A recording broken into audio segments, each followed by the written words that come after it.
பிரதமர் நரேந்திர மோடி போட்டியிட்டு வெற்றி பெற்ற நாடாளுமன்ற தொகுதியான வாரணாசியில் மிகப்பெரிய அளவில் வாக்காளர் மோசடி நடந்துள்ளதாக உத்தரப்பிரதேச காங்கிரஸ் புதிய பரபரப்பையும் கிளப்பியிருக்கிறது.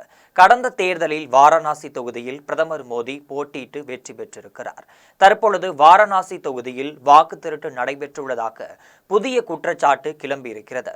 உத்தரப்பிரதேச மாநிலம் வாரணாசியில் 51வது வார்டில் காஷ்மீர் கஞ்ச் என்ற பகுதியில் ராம் கமல் தாஸ் என்பவருக்கு 50 மகன்கள் இருப்பதாக வாக்காளர் பட்டியலில் பதிவு செய்யப்பட்டிருக்கிறது. இதில் இளைய மகன் ராகவேந்திராவிற்கும் 28 வயது, மூத்த மகன் பன்வாரி தாஸுக்கும் 72 வயது என்று குறிப்பிடப்பட்டிருக்கிறது. தேர்தல் ஆணையம் இந்த முரண்பாட்டை தவறு என்று ஏற்றுக்கொண்டு நிராகரிக்குமா அல்லது மோசடி நடந்துள்ளது என ஏற்றுக்கொள்ளுமா என்று உத்தரப்பிரதேச காங்கிரசார் கேள்வி எழுப்பி வருகின்றனர்.